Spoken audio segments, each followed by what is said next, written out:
నమస్తే, welcome to burning politics. నిత్యం ఖద్దరు నేతల డైలాగ్ వారితో రణరంగాన్ని తలపించే తెలుగు నేల రాజకీయం రసఖందాయంగా మారింది. సై అంటే సైన రేంజ్లో సాగుతున్న పొలిటికల్ దంగలపై ఉలుక్కేద్దాం. మల్లారెడ్డి అంటే కష్టానికి బ్రాండ్ అంబాసిడర్ అంటారు అందరూ. అలాంటి శ్రమజీవి ఇప్పుడు చిక్కుల్లో పడబోతున్నారు. ఒక్కరు కాదు, ఇద్దరు కాదు, ఏకంగా 100 మంది మల్లారెడ్డిపై మాటలు మంటలు విసురుతున్నారు.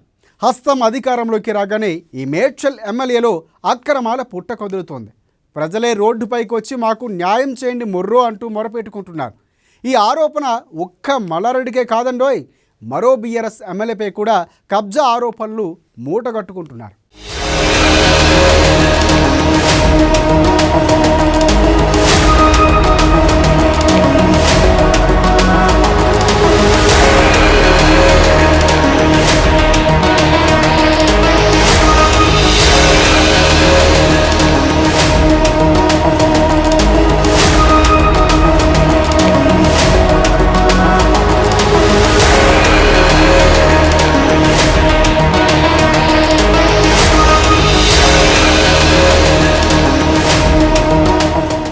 మల్లారెడ్డిపై భగ్గుమంటున్న బాధితులు. న్యాయం కోసం ఒక్కొక్కరుగా రోడ్డుపైకి జనాలు. తమ భూములను కబ్జా చేశారని ఆరోపణలు. ప్రజావాణికి ర్యాలీగా మల్లారెడ్డి బాధితులు. సర్కార్ ఆదుకోవాలని కోరుతున్న ప్రజలు. బాధితుల ధర్నాలతో ఉక్కిరి బిక్కిరవుతున్న మల్లారెడ్డి.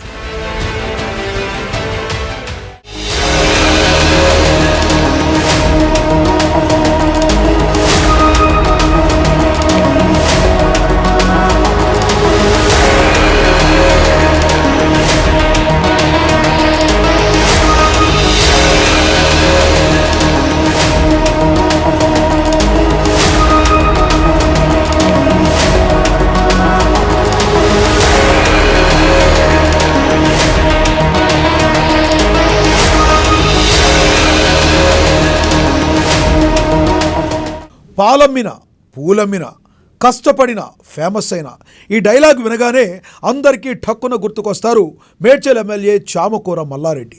ఈ ఒక్క డైలాగ్తో సోషల్ మీడియాలో విపరీతమైన క్రేజ్ సంపాదించారు ఆయన. ఒకప్పుడు ఆయన ఏం మాట్లాడినా సెన్సేషన్, ఏమి చేసినా ఏదో ఒక వైబ్రేషన్ అన్నట్టుగా ఉండేది. ప్రధానంగా హైదరాబాద్ కేంద్రంగా బడా వ్యాపారవేత్తల్లో ఆయన ఒకరనే చెప్పవచ్చు. 2014లో టీడీపీ తరపున మల్కాజ్గిరి నియోజకవర్గం నుండి ఎంపీగా గెలుపొందారు. హైదరాబాద్ వేదికగా పలు విద్యాసంస్థలు స్థాపించి బడా బిజినెస్ మ్యాన్గా మంచి పేరు తెచ్చుకున్నారు. ఇంతవరకు మల్లారెడ్డి ఈజ్ గుడ్ అని అందరికీ తెలుసు.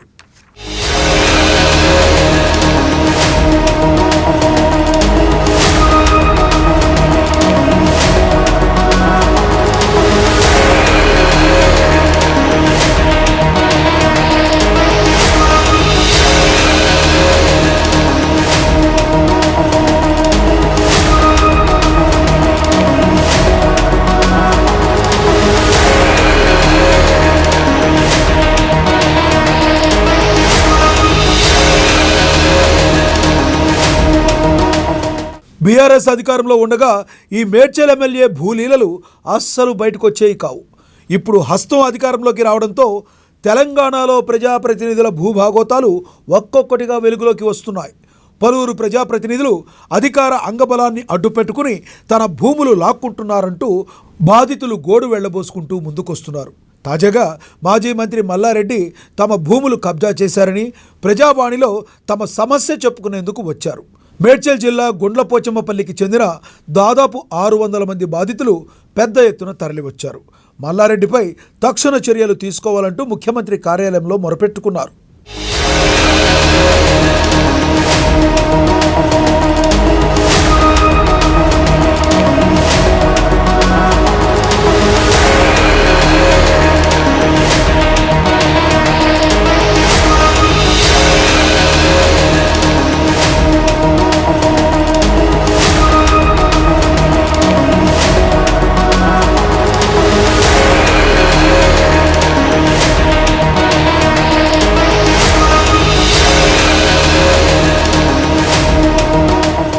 గుండ్లపోచమ్మపల్లిలో శ్రీ మల్లికార్జున నగర్ వెల్ఫేర్ డెవలప్మెంట్ సొసైటీలో తమ భూములను మల్లారెడ్డి కబ్జా చేశారంటూ ఫ్లెక్సీలతో ప్రజాభవన్ ముందు ఆందోళనకు దిగారు బాధితులు. మల్లారెడ్డిపై చర్యలు తీసుకుని తమకు న్యాయం చేయాలని డిమాండ్ చేశారు. ఫేక్ డాక్యుమెంట్స్తో మల్లారెడ్డి తమ భూములు కబ్జా చేశారని ఆరోపించారు. తన భూమిలోని 360 ప్లాట్లలో 110 ప్లాట్లు మల్లారెడ్డి కబ్జా చేశారని ఒక రైతు ఆవేదన వ్యక్తం చేశారు. తమకు జరిగిన అన్యాయం గురించి ప్రశ్నిస్తే అధికారం అడ్డు పెట్టుకుని బెదిరింపులకు పాల్పడ్డారని తెలిపారు. గతంలోనూ దానిపై న్యాయ పోరాటం చేసినా ప్రయోజనం లేకుండా పోయిందని వాపోతున్నారు. కనీసం ఇప్పుడైనా కాంగ్రెస్ గవర్నమెంట్, రెవెన్యూ అధికారులు తమకు న్యాయం చేయాలని వినతిస్తున్నారు.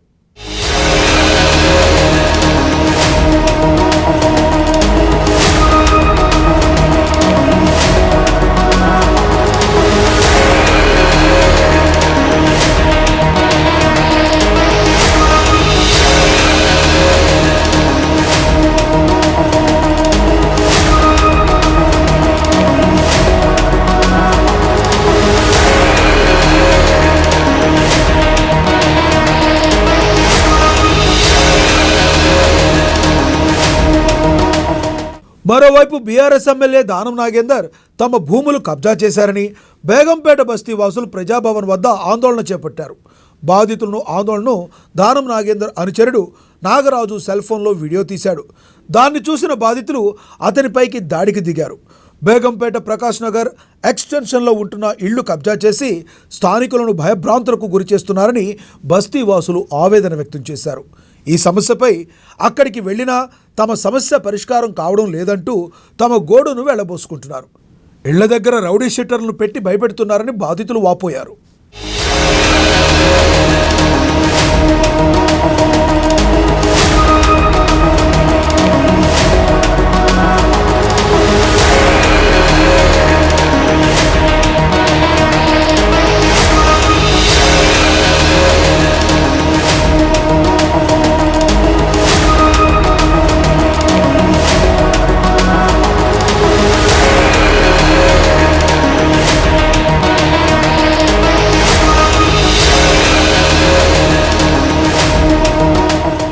మొత్తంగా కొత్త ప్రభుత్వం కొలువుదీరాక మొదలుపెట్టిన ప్రజావాణి కార్యక్రమానికి పెద్ద ఎత్తున వినతిపత్రాలు వస్తున్నాయి.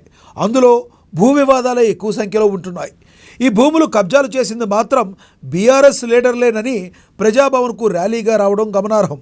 మరి ఈ ఆరోపణలపై కాంగ్రెస్ గవర్నమెంట్ ఎలా ముందుకు వెళుతుందో చూడాలి. మరి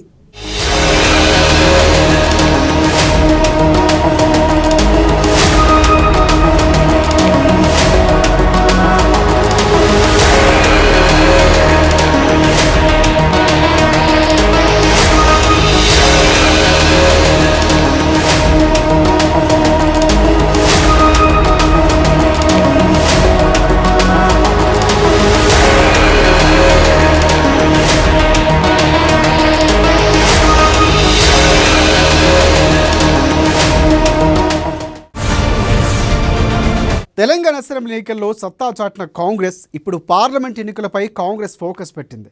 ఎక్కువ స్థానాలు దక్కించుకోవడమే లక్ష్యంగా వ్యూహాలను రచిస్తోంది.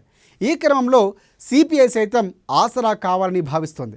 మొత్తంగా 17 పార్లమెంటు స్థానాల్లో కామ్రేడ్ల ఓటు బ్యాంకు ఉన్న ప్రాంతాల్లో ఒక్కటంటే ఒక్క సీటు చాలని మనసులో మాటను బయటపెట్టారు. ఇంతకీ ఎర్ర సైన్యం ఏ సీటు అడుగుతోంది? కాంగ్రెస్ పార్టీతో కలిసి అసెంబ్లీ మాదిరి పార్లమెంట్లోనూ ఏ పాదం మోపాలనుకుంటుందా? ఒకసారి చూద్దాం.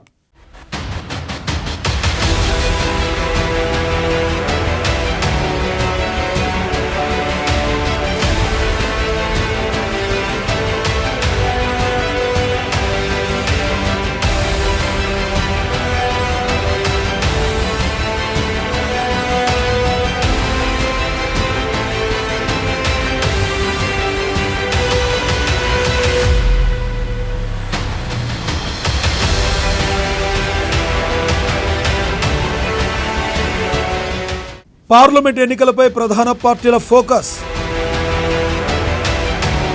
పార్లమెంట్ ఎన్నికల్లోనూ సత్తా చాటాలని సిపిఐ వ్యూహాలు. సీఎం రేవంత్తో కామ్రేడ్ల సంప్రదింపులు. పొత్తు ప్రస్తావనను సీఎం రేవంత్ ముందు పెట్టిన సిపిఐ. ఖమ్మం, నల్గొండ స్థానాలు అడుగుతున్న సిపిఐ. అధిష్టానం నిర్ణయం తీసుకుంటుందన్న సీఎం రేవంత్.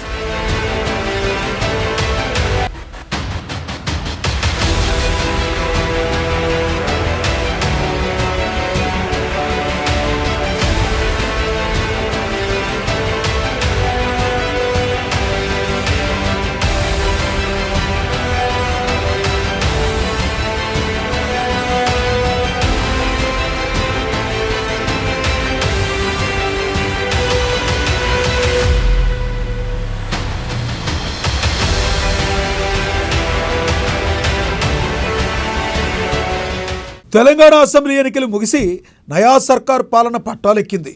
దీంతో ప్రధాన పార్టీలన్నీ ఇక పార్లమెంట్ ఎన్నికలపై ఫోకస్ పెట్టాయి. మెయిన్ పార్టీలతో కలిసి వెళ్లేందుకు చిన్న పార్టీలు సైతం పావులు కదుపుతున్నాయి. అసెంబ్లీ ఎన్నికల్లో కాంగ్రెస్ పార్టీలతో కలిసి వెళ్లిన కామ్రేడ్లు లోక్సభ బరిలోనూ అదే అవగాహనతో వెళ్లాలని ప్లాన్ చేస్తున్నాయి.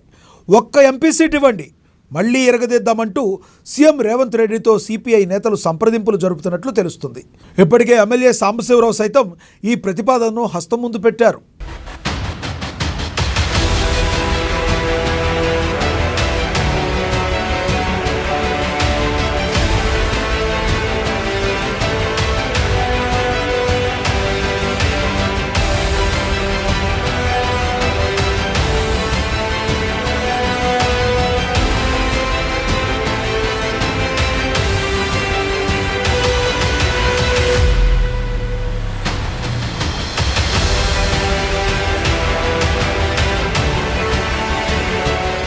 ఇక కలిసొచ్చిన కాలాన్ని అందిపుచ్చుకోవాలన్న చందంగా కామ్రేడ్లు కథం తొక్కుతున్నారు. రాష్ట్ర అసెంబ్లీ ఎన్నికల్లో కాంగ్రెస్తో పొత్తులో భాగంగా ఒక్క స్థానంలో పోటీ చేసిన సిపిఐ భారీ విజయం సాధించింది.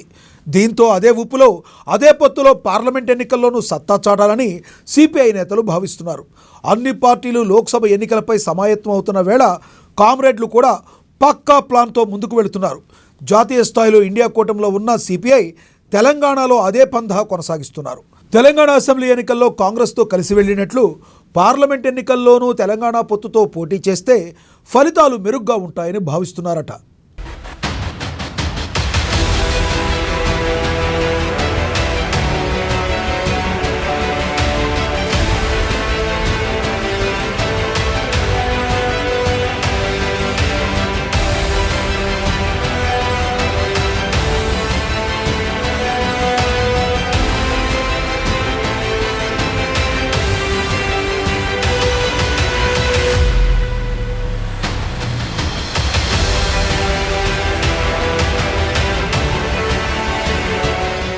అందులో భాగంగానే లోక్సభ ఎలక్షన్స్లోనూ కాంగ్రెస్తో కలిసి వెళ్లాలని అనుకుంటున్నామని గతంలోనే సిపిఐ జాతీయ కార్యదర్శి నారాయణ చెప్పారు. అదే అంశాన్ని సిపిఐ నేతలంతా కలిసి తెలంగాణ ముఖ్యమంత్రి రేవంత్ రెడ్డిని సచివాలయంలో కలిసి చెప్పారట. శాసనసభలో సిపిఐ కాంగ్రెస్ పొత్తు సత్ఫలితాలు ఇచ్చినందున లోక్సభ ఎన్నికల్లో అదే అవగాహనతో పోటీ చేసి పరస్పరం సహకరించుకుందామని సిపిఐ నేతల బృందం రేవంత్ రెడ్డిని కోరింది. కామ్రేడ్ల పట్టున్న ఖమ్మం, నల్గొండ స్థానాల్లో ఏదో ఒకటి ఇస్తే చాలని ప్రతిపాదించినట్లు తెలుస్తుంది. దీనిపై సీఎం రేవంత్ రెడ్డి తమ పార్టీ అధిష్టానమే ఈ విషయంలో నిర్ణయం తీసుకుంటుందని చెప్పినట్లు తెలుస్తుంది.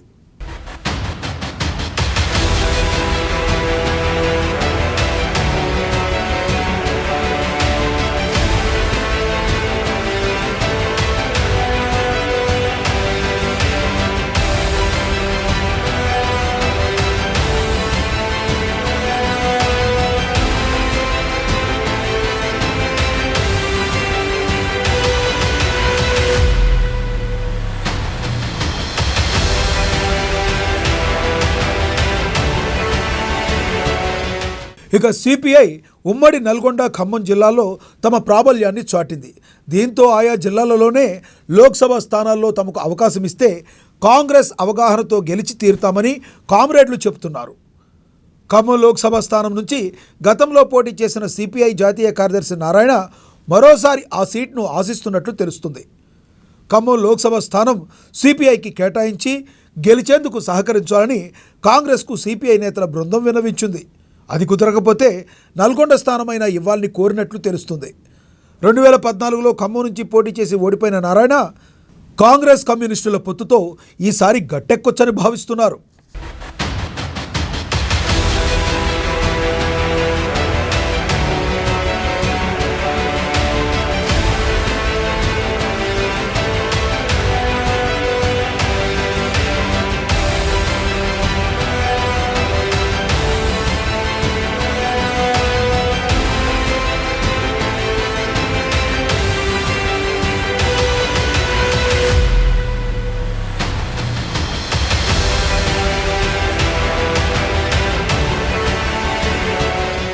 రాష్ట్ర అసెంబ్లీ ఎన్నికల సమయంలో పొత్తులో భాగంగా ఒక ఎమ్మెల్యే, 2 ఎమ్మెల్సీ స్థానాల అవగాహన కాంగ్రెస్, సిపిఐ మధ్య కుదిరింది. ఇప్పుడు 2 ఎమ్మెల్సీ స్థానాలు కేటాయించడంతో పాటు లోక్సభ ఎన్నికల్లో కలిసి పోటీ చేద్దామంటూ కాంగ్రెస్ ముందు కమ్యూనిస్టులు ప్రతిపాదన ఉంచారు. కాంగ్రెస్ అధిష్టానం మరి సిపిఐకి ఒక లోక్సభ స్థానం రాష్ట్రంలో కేటాయిస్తుందో లేదో వేచి చూడాలి. ఏది ఏమైనా కాంగ్రెస్ మాత్రం కామ్రేడ్లను వదులుకోదని తెలుస్తుంది.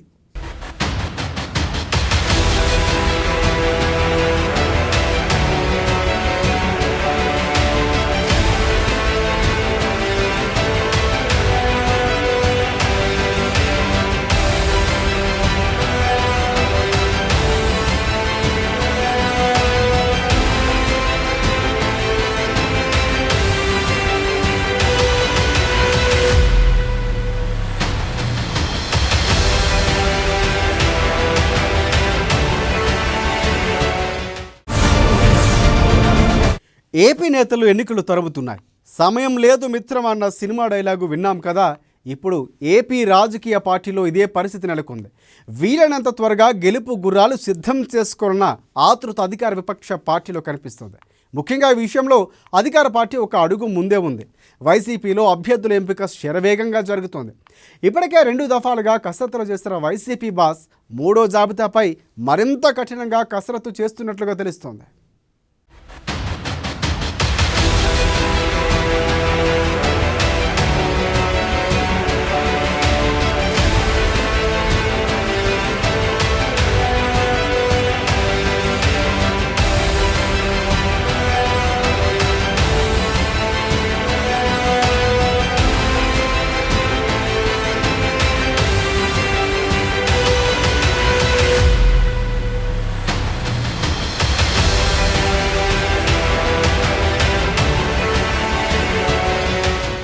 ఏపీలో హీట్ పుట్టిస్తున్న పాలిటిక్స్. సర్వేల ఆధారంగా సిట్టింగులకు సీఎం జగన్ ఝలక్. సిట్టింగులను మారుస్తూ కొత్త వారికి అవకాశం. వైసీపీ మొదటి లిస్ట్, 2వ లిస్టు విడుదల. 3వ లిస్టుపై రాష్ట్ర రాజకీయాల్లో ఉత్కంఠ. 15 మందితో 3rd లిస్టు ప్రకటించే ఛాన్స్. వైసీపీలో కొనసాగుతున్న రాజీనామాల పర్వం. జనసేన టీడీపీలో చేరుతున్న ఫ్యాన్ పార్టీ నేతలు. పలువురు అసంతృప్తులను బుజ్జగిస్తున్న అధిష్టానం.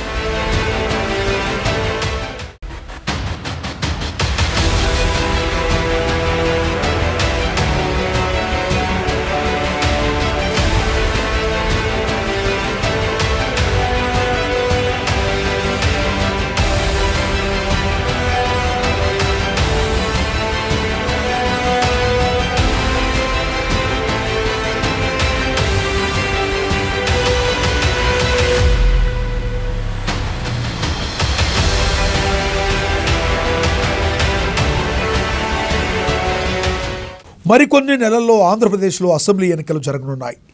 ఎన్నికలు దగ్గర పట్టడంతో అక్కడ అన్ని రాజకీయ పార్టీలు గెలిపే లక్ష్యంగా వ్యూహాలు రచిస్తున్నాయి. మరోసారి అధికారం చేజిక్కించుకోవాలని వైసీపీ పార్టీ సర్వేల ఆధారంగా గెలవలేని సిట్టింగ్ ఎమ్మెల్యేలకు టికెట్ కట్ చేస్తుంది. సిట్టింగ్ ఎమ్మెల్యేల స్థానాల్లో కొత్త వారికి ఛాన్స్ ఇస్తుంది. ఇప్పటికే పలు స్థానాల్లో కొత్త ఇన్ఛార్జీలు నియమిస్తూ 2వ లిస్టును వైసీపీ విడుదల చేస్తుంది. ఈ తరుణంలో సీఎంఓ కార్యాలయానికి నేతలు క్యూ కడుతున్నారు.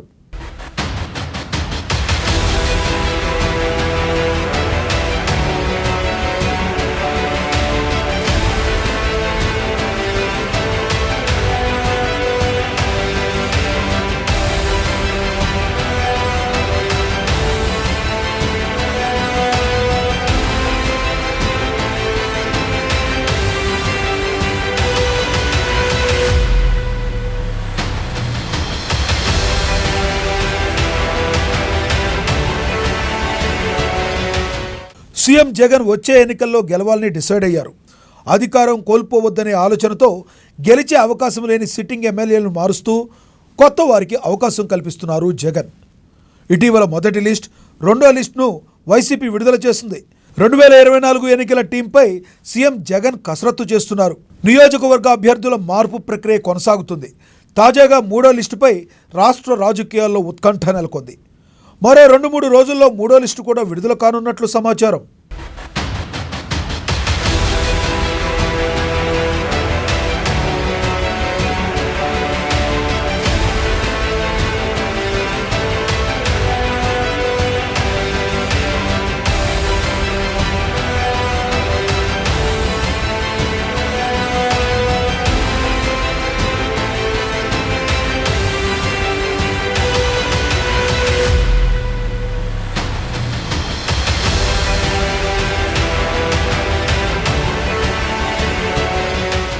అభ్యర్థుల ప్రకటన నేపథ్యంలో సీఎం జగన్ నివాసం ఉంటున్న తాడేపల్లి క్యాంప్ ఆఫీస్కు ఎమ్మెల్యేలు క్యూ కడుతున్నారు. రాయదుర్గం ఎమ్మెల్యే కాపు రామచంద్రారెడ్డి, గురజాల ఎమ్మెల్యే కాసు మహేష్ రెడ్డితో పాటు మరికొంతమంది ఎమ్మెల్యేలు సీఎంను కలిసి వెళ్లారు. నెల్లూరు, తిరుపతి, విజయనగరం జిల్లాల అభ్యర్థుల మార్పులపై జగన్ ఫోకస్ పెట్టారు. గత ఎన్నికల్లో 151 మంది ఎమ్మెల్యేలుగా విజయం సాధిస్తే ఈసారి వారిలో కొందరికి గెలిచే అవకాశాలు లేవని సర్వేల్లో తేలడంతో జగన్ ఎమ్మెల్యేల పేర్లను, నియోజకవర్గాలను తారుమారు చేసి బరిలోకి దింపాలని చూస్తున్నారు. ఇందులో భాగంగానే మొదటి జాబితాలో సిట్టింగ్ ఎమ్మెల్యేలను కాదని 11 మందికి నియోజకవర్గ ఇన్ఛార్జీలుగా ప్రకటించారు. అటుపై రెండో జాబితాలో కూడా విడుదల చేసిన మిగిలిన ఎమ్మెల్యేలకు షాక్ ఇచ్చారు. రెండో జాబితాలో 27 మంది నేతలను మార్చింది వైసీపీ అధిష్టానం. ఇక ఇప్పుడు మూడో లిస్టు కూడా రెడీ చేసినట్లుగా తెలుస్తుంది. 2-3 రోజుల్లో 15 మందితో థర్డ్ లిస్టును వైసీపీ విడుదల చేయనున్నట్లు తెలుస్తుంది. ఈ నేపథ్యంలో మార్పులపై వైసీపీ ఎమ్మెల్యేల్లో టెన్షన్ నెలకొంది. లిస్టులో ఎవరి పేరు ఉంటుందోనన్న ఉత్కంఠ వారిలో వ్యక్తమవుతుంది.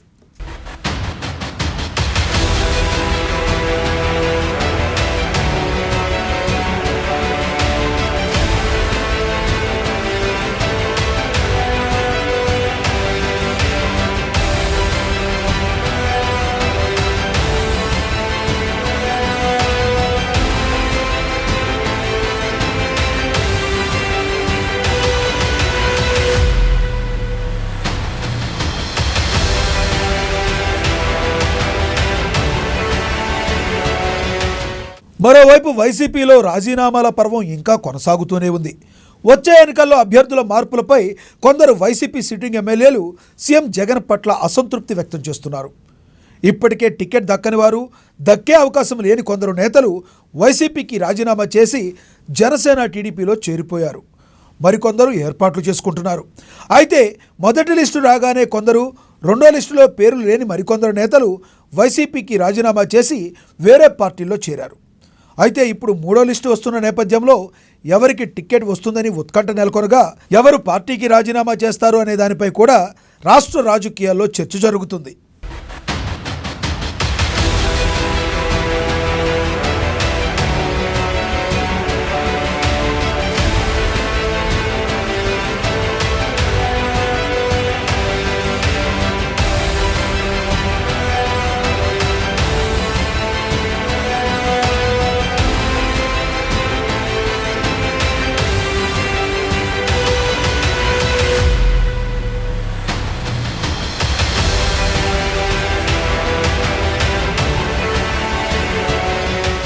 ఇప్పటికే సిట్టింగ్ ఎమ్మెల్యేలో పలువురు అసంతృప్తులను అధిష్టానం బుజ్జగిస్తుంది. వారికి ఏదో విధంగా పదవులు కట్టబెడతామని హామీలు ఇస్తుంది. రెండోసారి అధికారంలోకి రావాలని జగన్ ఇస్తున్న ధైర్యంతో నియోజకవర్గాల్లో మార్చిన సిట్టింగ్ ఎమ్మెల్యేలు కూడా ఇప్పుడు పోటీకి సై అంటున్నారు. మరి థర్డ్ లిస్ట్ విషయంపై క్లారిటీ రావాలంటే మరికొన్ని రోజులు వేచి చూడాల్సిందే.